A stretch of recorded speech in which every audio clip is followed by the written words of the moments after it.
आंवला नवमी की पौराणिक कथा। कार्तिक मास के शुक्ल पक्ष की नवमी के दिन आंवला नवमी मनाई जाती है। इस अक्षय नवमी भी कहा जाता है क्योंकि इसी दिन किया गया कार्य, कोई भी शुभ कार्य अक्षय फल देने वाला होता है, अर्थात उसके शुभ फल में कभी कमी नहीं आती है। हमारे आयुर्वेद में आंवला को आयु और आरोग्यवर्धक कहा गया है। इसी दिन आंवला के वृक्ष की पूजा करके उसके नीचे बैठकर भोजन करने का बड़ा महत्व है। माना गया है कि इससे वर्ष आयु आरोग्य बना रहता है। इसी दिन आंवला के फल का सेवन किया जाता है। आइए जानते हैं आंवला नवमी से जुड़ी बातें, इसका महत्व और इस दिन किए जाने वाले उपायों के बारे में। आंवला नवमी का महत्व इस बात से समझा जा सकता है क्योंकि इसी दिन द्वापर युग का प्रारंभ हुआ था, जिसमें स्वयं भगवान श्री कृष्ण ने जन्म लिया था। आंवला नवमी के दिन ही भगवान श्री कृष्ण ने वृंदावन गोकुल की गलियां छोड़कर मथुरा प्रस्थान किया था। संतान और पारिवारिक सुखों की प्राप्ति के लिए रखा जाता है ये व्रत। इस दिन उन्होंने अपनी बाल लीलाओं का त्याग करके कर्तव्य के पथ पर पहला कदम रखा था और इसी दिन से वृंदा की परिक्रमा भी प्रारंभ हुई थी। आंवला नवमी का व्रत संतान और पारिवारिक सुखों की प्राप्ति के लिए किया जाता है। यह व्रत पति पत्नी साथ में रखे तो उन्हें इसका दोगुना शुभ फल प्राप्त होता है। आंवला नवमी के दिन स्नान आदि करके किसी आंवला वृक्ष के समीप जाएं, उसके आसपास सफाई करके आंवला वृक्ष के जड़ में शुद्ध जल अर्पित करें, फिर उसकी जड़ में कच्चा दूध डालें, पूजन सामग्री से वृक्ष की पूजा करें और उसके तने पर कच्चा सूत या मौली की 8 परिक्रमा करते हुए लपेटें।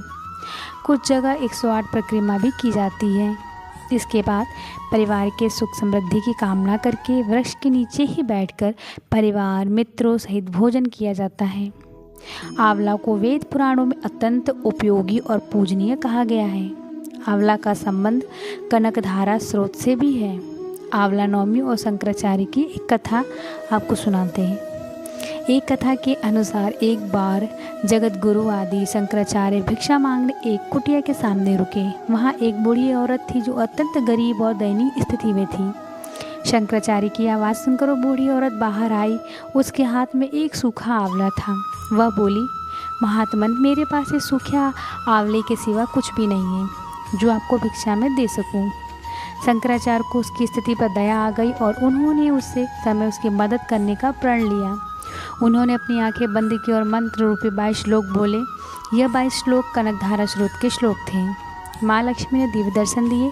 इससे प्रसन्न होकर माँ लक्ष्मी ने उन्हें दिव्य दर्शन दिए और कहा कि शंकराचार्य, इस औरत ने अपने पूर्व जन्म में कोई भी वस्तु दान नहीं की है। यह अत्यंत कंजूस थी और मजबूरीवश कभी किसी को कुछ देना ही पड़ जाए तो ये बुरे मन से दान करती थी। इसलिए इस जन्म में इसकी यह हालत हुई है। यह अपने कर्मों का फल भोग रही है, इसलिए मैं इसकी कोई सहायता नहीं कर सकती। शंकराचार्य ने देवी लक्ष्मी की बात सुनकर कहा, हे महालक्ष्मी, इसने पूर्व जन्म में अवश्य दान धर्म नहीं किया है, लेकिन इस जन्म में इसने पूर्ण श्रद्धा से मुझे सूखा आंवला भेंट किया है। इसके घर में कुछ नहीं होते हुए भी इसने यह मुझे सौंप दिया।